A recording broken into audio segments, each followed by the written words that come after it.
Hi friends, welcome to the day 15 of Magic Book. Magically heal your relationship. I think ये बहुत ही important topic है क्योंकि mostly हम सब लोग किसी ना किसी रिलेशनशिप इशू से लड़ रहे होते हैं, फेस कर रहे होते हैं। तो देखते हैं इसमें हमें क्या गाइडेंस मिलती है। If you have a difficult और broken relationship, are suffering from a broken heart, or hold any resentment or blame towards another person for anything, you can change it through gratitude. Gratitude will magically improve any difficult relationship, whether that person is a husband or a wife, brother or a sister, son or a daughter, partner, boss, business client, work colleague, mother or father in law, parents, friends, or neighbor. When we are faced with a difficult relationship or a challenging situation in a relationship, in almost all cases you are not in the least bit grateful for other person. Instead, you are busy blaming the other person for a problem we have with them. That means we don't have a shred of gratitude. Blame is never going to make a relationship better, and it's never going to make your life better. In fact, the more you blame, the worse the relationship get and the worse your life gets.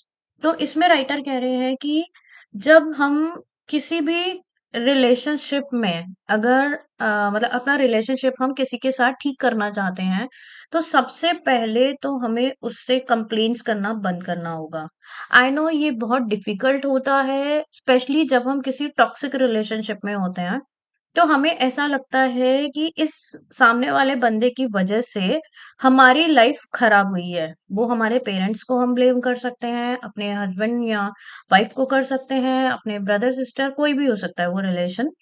तो mostly हम blame करते हैं, और जब हम किसी को blame करते हैं, सामने वाला भी हमें वापस ब्लेम करता है। और जब हम ब्लेम मतलब लॉ ऑफ कर्मा यही कहता है कि आप जो देंगे वही घूम के वापस आपकी तरफ आएगा। तो अगर आप ब्लेम दे रहे हैं तो ब्लेम ही वापस आने वाला है।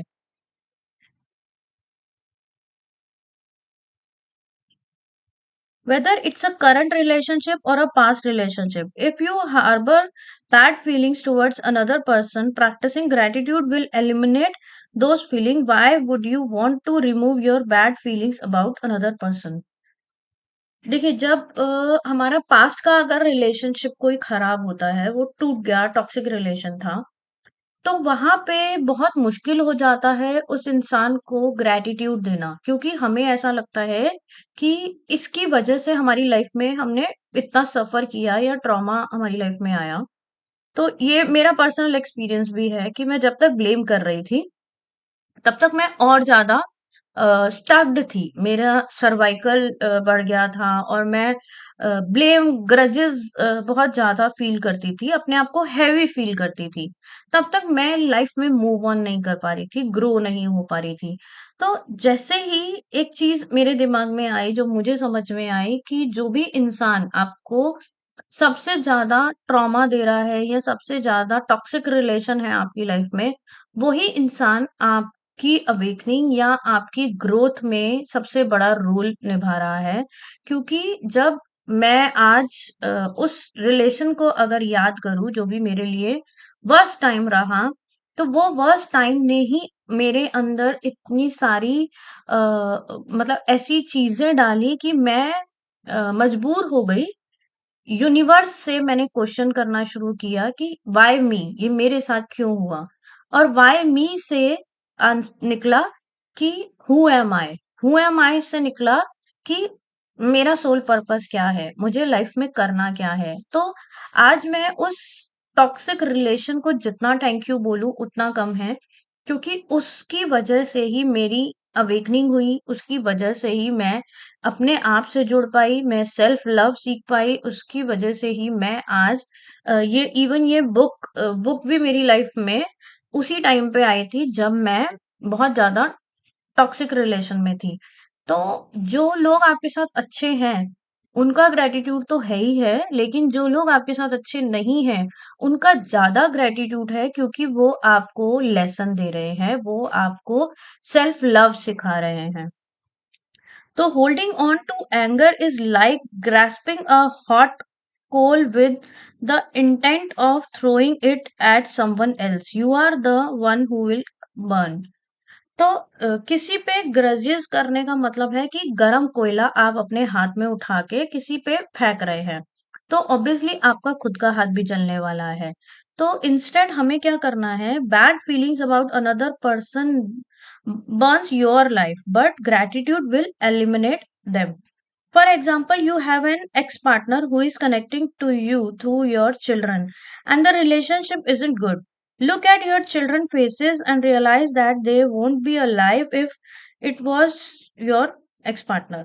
मतलब आपके साथ अगर आपके एक्स पार्टनर नहीं है अभी, मतलब आपका डिवोर्स हो गया है, ये जो भी रिलेशनशिप है, बट आपके बच्चा अगर आपके साथ है, तो उस बच्चे का चेहरा देख के आप थैंक यू बोलिए अपने एक्स हस्बैंड को कि उनकी वजह से आपको आपका बच्चा मिला है।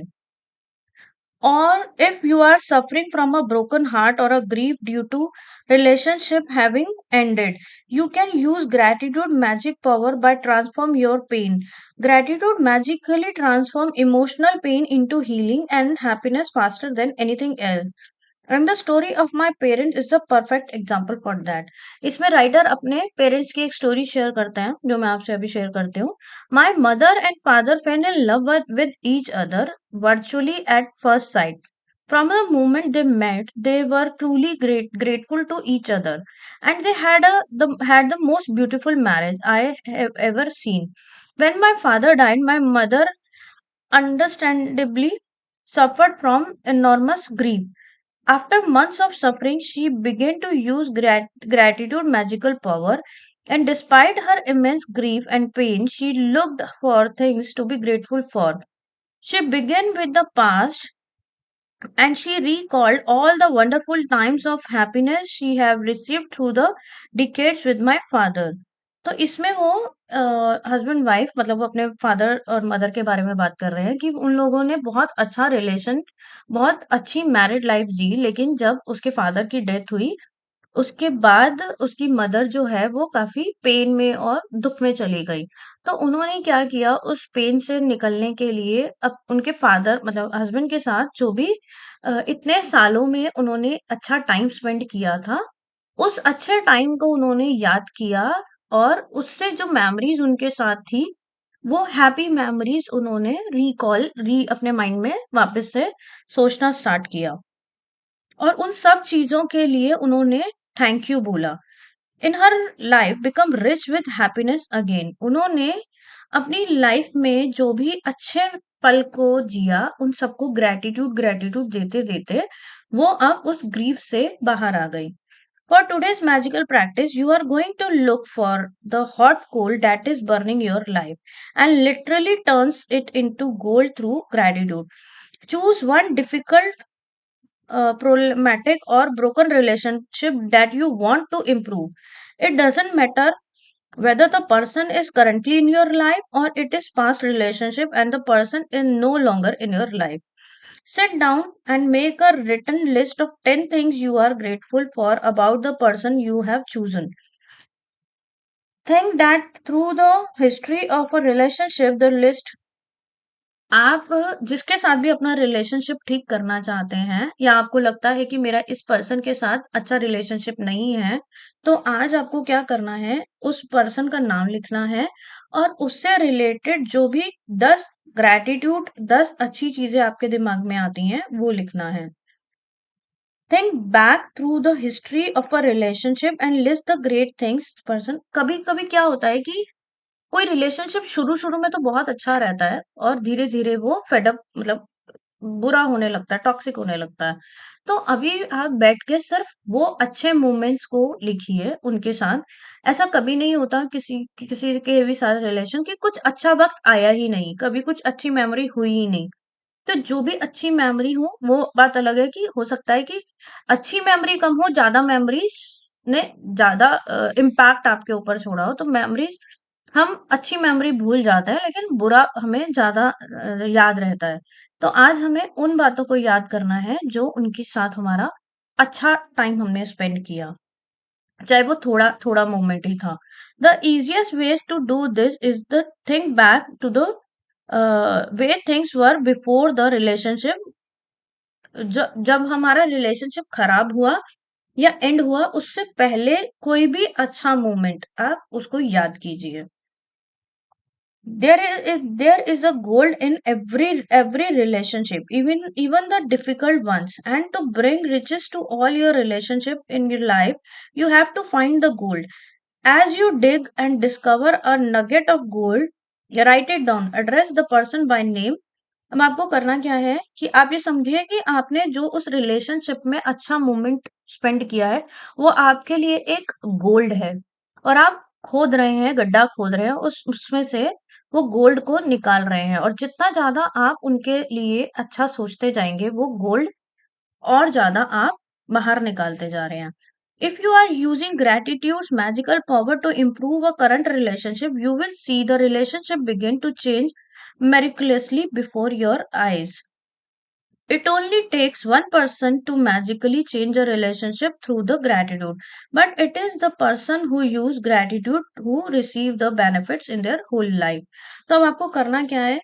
डे 15 में सबसे पहले तो आपको काउंट योर ब्लेसिंग, 10 ब्लेसिंग जो हम अभी तक एवरीडे लिख रहे हैं वो लिखनी है। फिर आपको किसी एक पर्सन पे एक एक दिन में आप एक पर्सन के साथ काम के ऊपर काम कीजिए। नेक्स्ट डे या अ, थोड़े टाइम बाद, 1 घंटे बाद, 2 घंटे बाद आप दूसरे पर्सन का नाम लिखिए। तो अभी एक टाइम पे एक पर्सन के बारे में choose one difficult broken relationship that you want to improve, जिसके भी साथ आप अपना टूटा हुआ रिश्ता मतलब खराब रिलेशन आप ठीक करना चाहते हैं, उनका नाम लिखिए। Sit down and make a written list of 10 things you are grateful for about the person you have chosen. आपको कैसे लिखना है उनका नाम? I am grateful for dash. उनका नाम लिखिए कि आप डैश पर्सन के साथ क्यों ग्रेटफुल हैं, उनके उन्होंने आपको उस टॉक्सिक रिलेशनशिप में भी क्या अच्छा दिया। और फिर लास्ट में वही अपना मैजिकल वर्ड रॉक अपने हाथ में लेके थैंक यू करके हम सोएंगे। तो आई थिंक ये बहुत ही पावरफुल प्रैक्टिस है डे 15, क्योंकि आई एम श्योर हम सबकी लाइफ में कोई ना कोई एक या दो या कुछ तो रिलेशनशिप हमेशा टॉक्सिक होते ही हैं, क्योंकि वो लोग का एक रोल है हमारी लाइफ में, हमें कुछ लेसन देने के लिए वो आए हैं। ऐसा कोई भी नहीं है जिसकी लाइफ में कोई भी मतलब टॉक्सिक रिलेशन ना हो किसी के पास। तो अगर आपकी लाइफ में कोई भी टॉक्सिक रिलेशनशिप नहीं है, तो भी आप किसी और जो अच्छा रिलेशन है उसको भी और बेटर कर सकते हैं। ऐसा कोई ज़रूरी नहीं है कि आपको किसी के साथ रिलेशन ठीक करने के लिए पहले उसको उसके साथ खराब रिलेशन ही होना चाहिए। ये भी हो सकता है कि आपका अच्छा रिलेशन चल रहा है, लेकिन अब आप उसको और बेटर करना चाहते हैं, तो और ग्रेटफुल ग्रेटफुल फील कीजिए कि उनके साथ आपने कितनी अच्छा मोमेंट स्पेंड किया, अपने उन्होंने आपके लिए कितना अच्छा कुछ किया है। तो आप जब आप उनके लिए ग्रेटफुल होंगे, तो और ज़्यादा आपको वो और ग्रेटफुल मतलब और ज़्यादा आपको ब्लेसिंग मिलेगी, और ज़्यादा आप अच्छे मोमेंट उनके साथ स्पेंड कर पाएँगे। तो आज का ये डे 15 हम यहीं एंड करते हैं। होप आपको बहुत अच्छा लग रहा है मेरे साथ इस मैजिक बुक में आगे बढ़ते हुए, और मिलते हैं कल डे 16 में। मेरे इस चैनल को प्लीज सब्सक्राइब कर लीजिए, शेयर कीजिए, उन लोगों तक इस चैनल को पहुंचाइए जिनके साथ आपको लगता है कि उनकी भी लाइफ में कुछ मैजिक आप क्रिएट करना चाहते हैं। मैं कोशिश कर रही हूँ कि मैं बिल्कुल बेसिक लैंग्वेज में बात करूँ, ताकि ये बुक हर एक किसी तक पहुंचे। और please subscribe my channel and share my video, like my video. Thank you so much.